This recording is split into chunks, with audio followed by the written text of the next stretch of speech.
Coffee Conversations about Influencer Marketing is brought to you by Influential, a strategic consultancy that takes the guesswork out of influencer marketing for your brand. We provide much needed strategically crafted frameworks on how to implement influencer campaigns specific to your brand needs. Hi there. Thank you for tuning in to Coffee Conversations about Influencer Marketing. I am Anne, your host, and today we will be discussing employee influencing. We used to refer to it as employee advocacy, and it's on the rise in South Africa as it is in the rest of the world. But what does it mean? In a nutshell, it means that brands use their employees as brand experts to elevate or amplify the brand's messaging or the brand itself, but at the same time, it also positions its employees as experts in the fields, which is a win-win situation for everyone. But what does it actually entail and how does it work? Well, today we have Ayanda Seboni, who is Group Executive for Brand Marketing and Communications at PPS, to tell us all about what it is and their experiences with employer influencing program. So without any further delay, here is today's episode. Thank you so much for joining us today, Ayanda. Really appreciate it. But let's start by asking you just to tell our listeners more about who you are, what PPS really is, and what is your role at the company. Hi, and thank you so much for having me. I'm Ayanda Seboni. I head up the marketing, brand, and communications for PPS. PPS is a diversified financial services provider. So we have businesses in insurance, financial advisory, medical aid, administration, as well as short-term and long-term insurance. So we fill the entire spectrum. But what makes us different is that we operate under the ethos of mutuality. That means if you become a member of PPS, you get a piece of the business. So we have members who have been with us for many years and have been able to share in the profits of the business because of our ethos of mutuality. And the selection that we use is that you have to be a professional. So the professions used to be quite limited in the past, but over the years we've opened it up. And a general description of what it takes to qualify for PPS is that you need to have a postgraduate university degree for you to be part of the society. So PPS stands for Professional Provident Society. So we are a society in the general term. Okay. And what's your role at PPS, Ayanda? I head up marketing and communications as well as looking after the brand. Okay, so that's also quite a hard one, especially if it's more a non-traditional channel as well. Yeah, we're an intermediated business, so our channel landscape is quite interesting because we obviously have our intermediaries, some of which are independent and Yes. some are employed by PPS, and they are basically our route to market. So because our products are generally structured, if you look at someone's financial needs, especially professionals' financial needs, people have to structure things differently. So you have to look at what they need and put a plan for them and then execute on that plan. So we would use independent advisors as well as some advisors that we hire that work for PPS. Okay. So today we're obviously talking about employer influencing. But how did you become aware of this channel of influence? So I'm not sure if I'm allowed to confess, but I'll make the You are. confession anyway.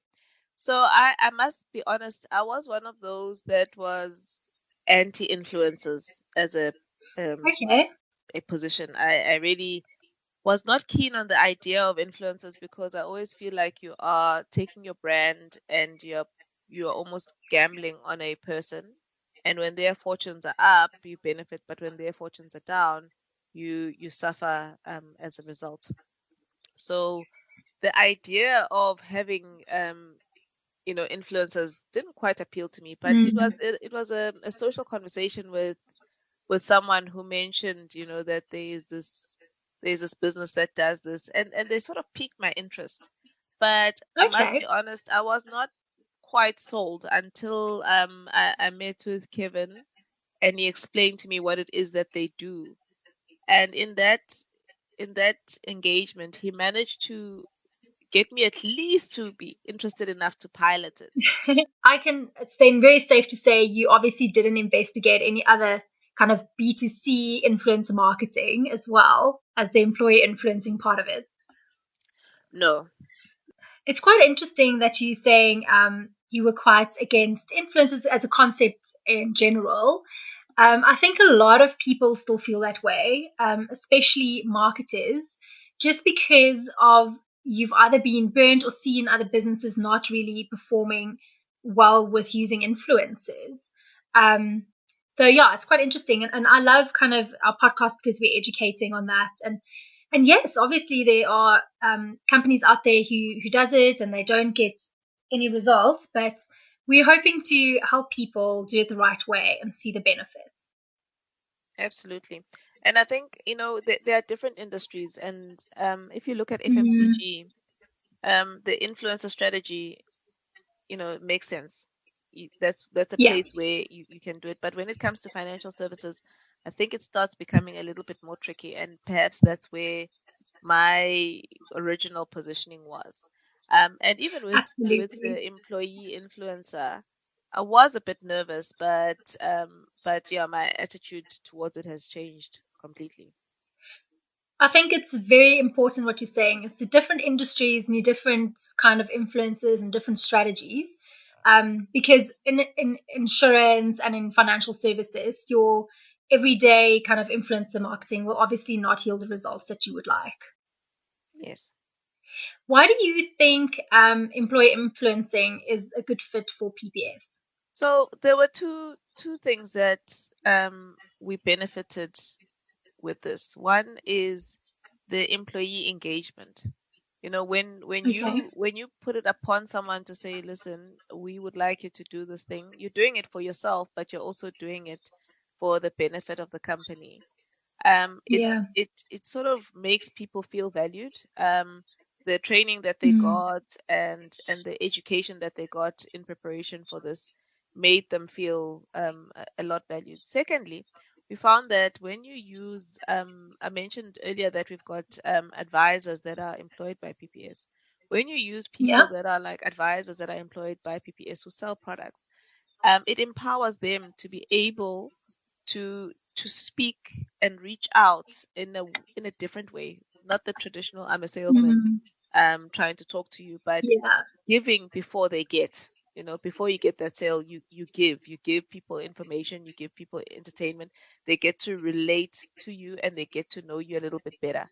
So that was the one thing that I found was beneficial. Well, those were the things I found that were beneficial for us. Oh, that's amazing. And it is so true when you involve your employees and they really love what they do, it just empowers them and empowers you, and it gets your brand out there in such an authentic way, which is fantastic. Yes. What was your initial objectives when you started with your employer influencing program? So it was really to amplify our voice. So our strategy had been to grow our following Okay. on channels such as LinkedIn and Facebook, particularly LinkedIn, because we found that a lot of the professionals go to LinkedIn and they engage differently with Yeah. the content in there. They take it a little bit more serious. And when you try and you trying to boost things, you sometimes don't get the same level of reach. But when you Correct. have employees that are influencers, there is that it's almost like a pyramid, Mm. because you one person amplifies your message and makes you reach other audiences that you wouldn't have ordinarily reached. So if we True. put an article or we put a post on LinkedIn on our company page, only the people that Mm. follow our company page would reach it. But the Yeah. moment three or four of our employees rebroadcast that post, suddenly we are getting Mm. exponential growth because, yes, there might be an overlap between the people that follow our page and people that follow them, but we get into new audiences. And those new audiences also, if it's valuable for them, will share it with other people. So it just created this virtuous circle of benefit for the company as well as for the employee. and their influence with their social circles. And the more they produced relevant content, the more they attracted engaged followers and attracted new Mm. followers. So it's a win all round.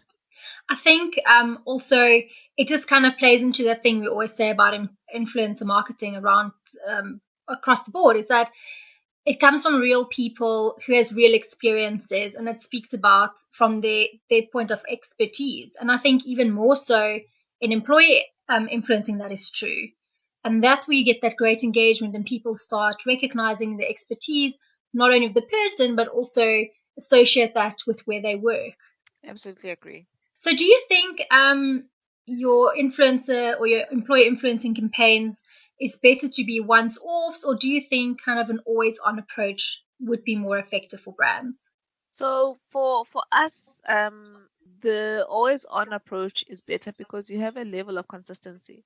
Also, Mm, once something works, if it's yeah, benefiting the employee, you can't say to the employee, well, now stop posting. It is their platform anyway. that's true. Um, Yeah. so by default, it becomes an always on um type of approach for those that are interested and are engaged with it, Mm, because there's absolute benefit for them as well as obviously for the company. So I think yeah. it just it's one of those things that grows organically. Yeah. And I think LinkedIn is also great for that. Just to kind of get that level of expertise going, and for your company just to kind of get that amplification that it needs. Absolutely. And LinkedIn is quite a pricey platform on a good day. Yes. So having the employee influencer almost circumvents some of the costs, because you're still getting reach, but this time you're not necessarily paying as much Yeah. as you would. So they definitely a financial benefit from saving a bit from the marketing budget. Oh, we all love saving money, especially these days. Absolutely. Marketing budgets are What? always just that easy for CFOs to want to slash. Oh, it's always the first thing that goes. Like, we have to save costs. What about the PR, comms, and marketing budgets? Yes, let's do that. Yeah, but I think it's all in the narrative, right? Because if Yes, we say we're saving costs, marketing is not a cost. Marketing is an investment. It's an investment into the future absolutely. growth of your business. So if you say, well, we're gonna cut costs, let's cut marketing, you're essentially saying we're cutting costs, let's cut all future investments in our growth. I love that way of thinking of it. I'm going to remember that. Indeed. I know one of the things that make this type of program so super successful is obviously choosing the right employees to participate. You're not going to ask every single employee to participate in this kind of program unless they're obviously really invested in it and they buy into the program and the company they work for.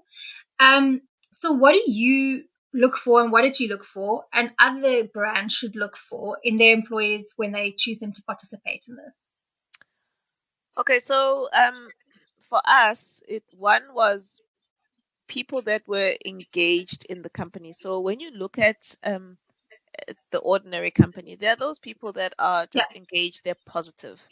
They're not the correct. the toxic types. You find some people that are good performers, but what comes out of their mouths about the company Oof. is never positive. So we look for people that have got that are positive about themselves, that Mhm. are positive about the company, and that also perform well, right? And then we looked at Correct. Yeah. people that already have got an inclination towards social media. So we did have one or two that didn't, and for them, they just one or two people just said, listen, this just is not going to work for me. And that was when Okay. we looked at people's position, we thought what they have to share is quite relevant. But if someone is not Sure. a social media head, um, Mm, this is not the way to introduce them to social media. They find it quite daunting. So it's people that shame. Yeah. already like social media. They there is a bit of an age bias, but there are people Okay. like myself who is I'm not as young as I would like to believe I am, but All of us. um Absolutely. but I do spend quite a fair amount of time on social media, and I've enjoyed social media. I Mm, I always say to my kids that I was on SA Reunited, which happened Oh my goodness. before Facebook.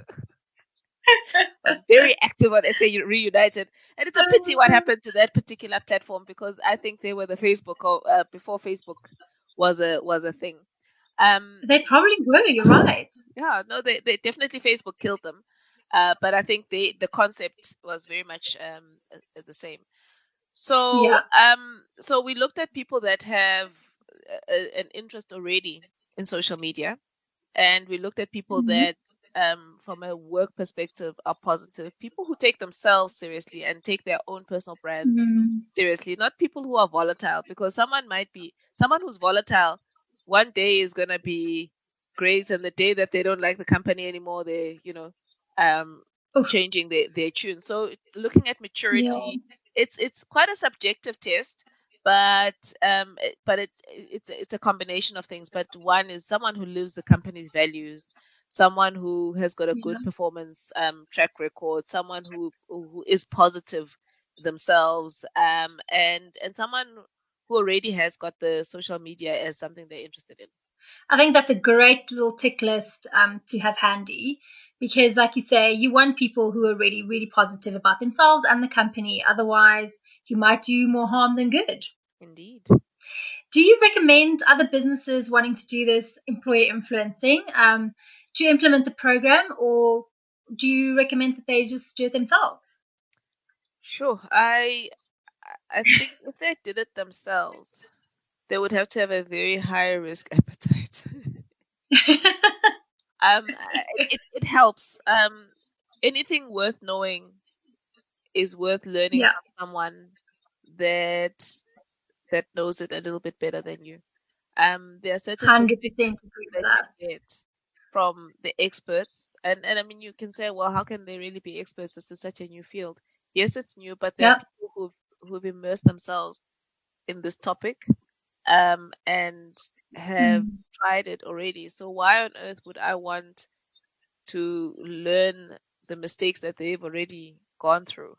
So, and I Oh, found yeah. also it's not that expensive to get people to come and help, and it also counts as training. So Mm-mm. from a CETA perspective, those hours that people are training and that spend, if it is a corporate, it's definitely worthwhile, having some people come and train you, because then you've got a bit of a structure, and the company that trained Mm. us gave us a bit of hand holding. So it wasn't just a classroom thing. There was a bit of coaching, Okay. coaching afterwards, a bit of encouragement, a bit of competition to say, okay, so this person is the one that managed to grow the most number of followers. This was the most impactful Mm. post, etc. And that created a bit of a community. And that Okay. community then started being able to stand on its own. And what I liked about what they did is that they didn't make us addicted to their support, if you know what I mean. Oh, They that's almost good. helped us to say, okay, our relationship is going to start here and it will end here. Because a lot of times people Okay. start off saying, listen, we'll give you training and support, and then they want you to be dependent forever. And their approach was, Yeah. we are going to empower you, and then at some point we're going to let go and you're going to go on your own, and good luck.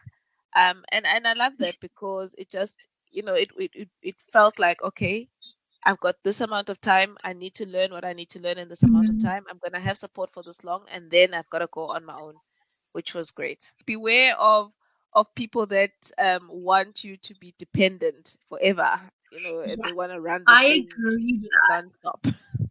Absolutely, because then you're like, but at some point, I'm gonna grasp this and I'm gonna be empowered to do this myself. Mm, And then why can't I just run with it? I agree with that.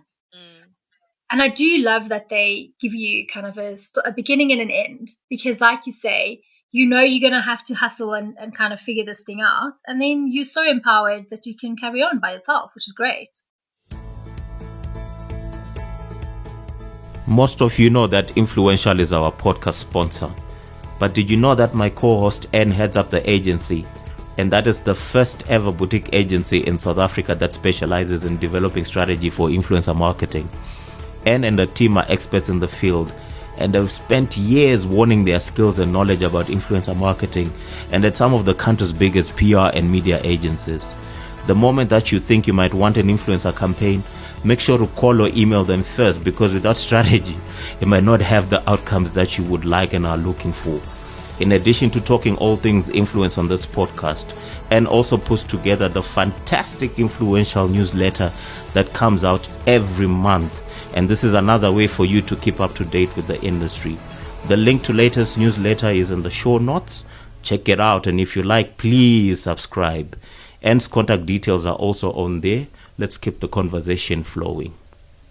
What do you think? I think we actually spoke about this, but is there any other benefits having an agency on board to help you, in the beginning bits at least, to hold your hand? Yeah, look, I think, as I've mentioned, it helps to have people who already understand. And there were like little tips that, we wouldn't have otherwise known, like how many hashtags to attach. The thing in our minds would be as many hashtags as possible. Whereas, they'll tell you tips to say, there's diminishing returns after some time. The algorithm will figure out if you're just hashtagging everything and tagging everyone. Yeah. Tips like that. Tips like what kind of post should be a big headline and an image, which should be an article. Where should you place an article? How can you measure your own success in terms of the post and so on? So there were like little insider information tips that were given that made it worthwhile, So if I said to myself, well, I could have done this by myself, yes, but there's a lot of information that would have probably taken me months to figure out, and some of it never figure out ever, if I didn't go through this process. That's the great thing of experts, right? Like, you're not sitting and pulling your hair out for 4 months trying to figure something out. They could have taught you in like 2 hours, which I absolutely love. Yep. So I remember about a year and a half ago, I really started taking LinkedIn seriously. And I was just like, it's LinkedIn, you put your things on there, it's like a CV, right? I think most people think that. And then all of a sudden, these people started teaching me, and they're like, no, you do these articles, and you do this, and insights into your industry, and you position yourself as an expert, and it helps your company and helps you. And the hashtag thing, I was also very flabbergasted. I'm like, but on every other platform, you just hoy in like 15 hashtags and hope for the best. And here, they're telling me at LinkedIn, like, if you do more than 3, you're going to get penalized. And you're like, wow, okay. So what I love about the platform, it's so strategic that you really need to make sure you have the right connections, that's speaking into the right audience, and then you must be very careful of the hashtags you use. It's like a bit of a science to it. Yep, it is. Yeah. And if you do it right, the benefits are there.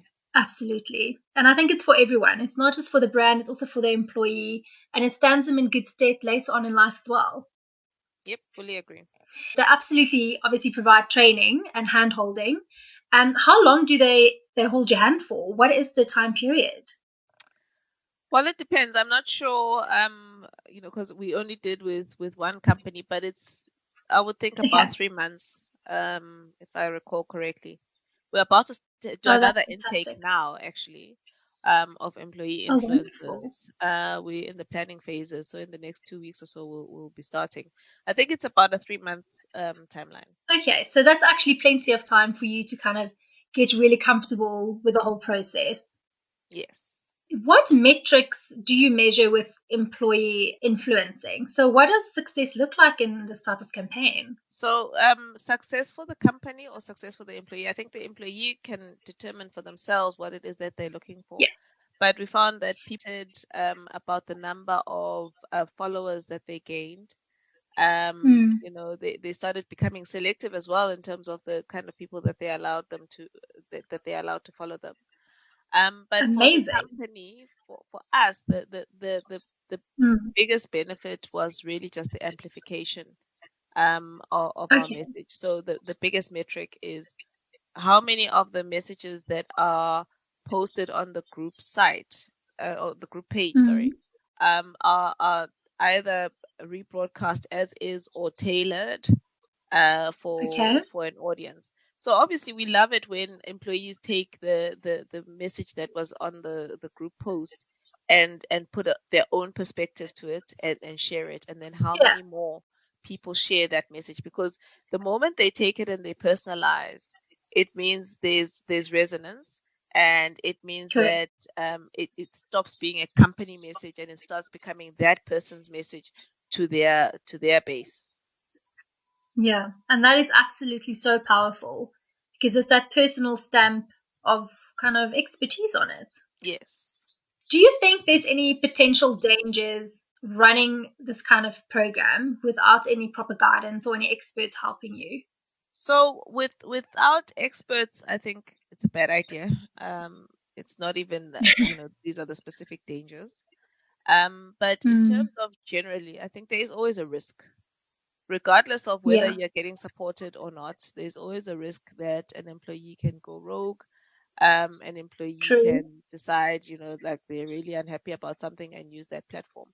But the control with that is that if you choose people that are of a they're mature, even if they are Mm, unhappy about something, they'll think about the long-term consequences of that. Because when you start going wild on social media, it says something about you yeah, as well.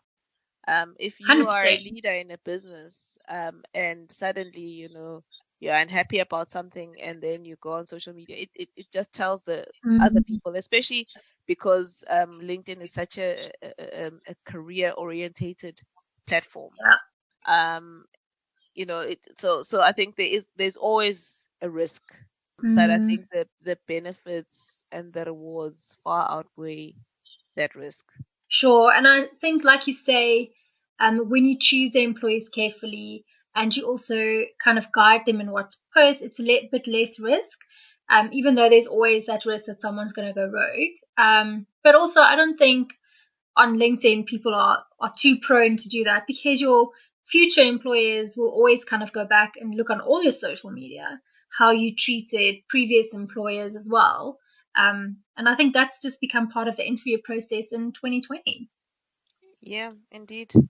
I mean, even if you don't Mm, look at employees, if you look at someone who is a supplier, so you might mm, be in this as an employee, but at a later stage you start your own business. When people are yeah, dealing with others, they will look at how their behavior is.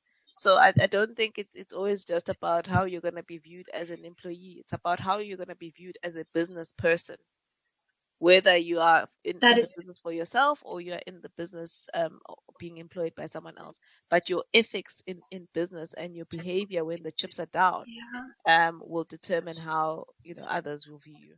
That is so true. And I think we should bookmark that because that is invaluable advice for anyone, to be honest. I'm assuming because you're doing your second intake already of the employee influencing program on your side, and I'm hoping that you will probably carry on doing that. Do you think you will at some point know enough to internalize this function, or would you always kind of bring in an expert to help you? I well, as things stand now, I think I would definitely continue with the expert because things move. Things are not static. We're not staying in a world where things are constantly the same. So as much as Mm, and I bet whatever we did last year with the first program, there's going to be some new information with this new intake. yeah. So it always is best. I mean, if you're going to use experts, you just get the cutting edge of what's happening in that industry. So Mm. yeah, I'm prone to using them.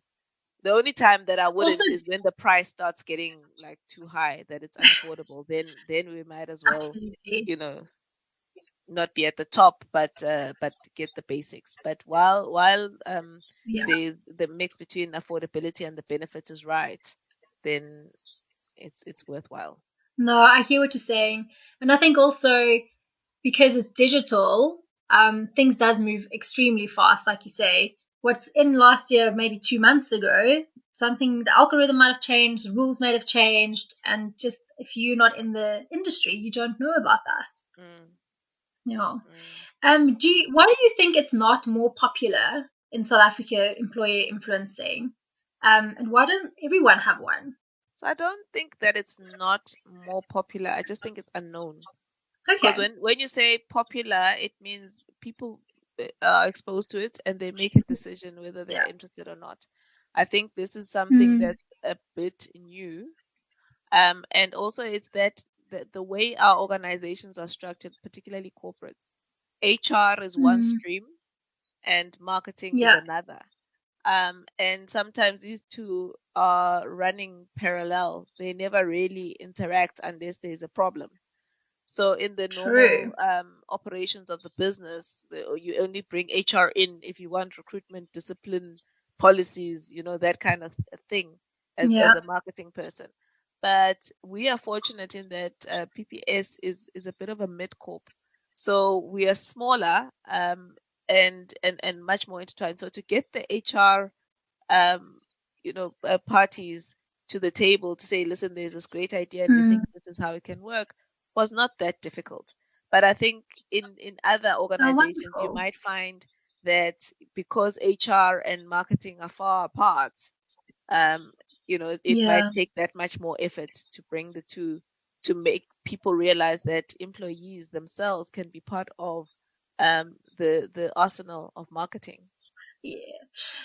We're almost at the end of our conversation. Thank you so much for sharing your thoughts on employer influencing, and we can't wait to hear how your second intake is going to be.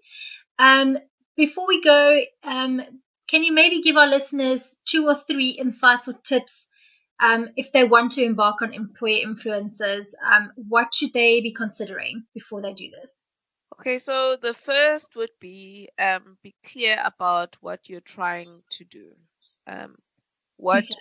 what doesn't work is trying to make your employees robots, force feeding them things Yes. that they need to say. You need to give people the freedom to own their own pages and do on their own pages whatever Mm, it is that they feel is right. But you as the company need to provide such compelling content that the employee wants to do it. So this should not be a carrot and stick type of approach. It should be mm, two parties mutually agreeing that this is a good thing for both. And if one doesn't feel like it's mm. working for them, they should be free without any guilt, without any coercion to continue Consequence. to participate. It must be that it makes sense for me to be a participant as an employee, and it makes sense for the Mm, company that they support me. That's the first one. The second is that obviously we've spoken about this ad nauseum, which is get experts to assist. yes. There are certain things that are better assisted than being done on your own. Um, and and Yeah. and third, um, be clear about what your measurement is from the company side. So, if Mm, it is about amplification, then it's about amplification. If it's about the kind the type of shares that you get and so on, then it's that. But be clear yeah. what it is that you're looking for right at the beginning, and then work towards that metric. And if you're Mm, not getting the results that you're looking for, keep tweaking until you get the result that you're looking for. And if you aren't getting the result, then go back to the people that helped you out in the first place to say, listen, this is what we've been trying, this doesn't work. And perhaps they will give you a different mm. perspective. Those are fantastic tips. I love that. Thank you. Thanks to you. Pleasure.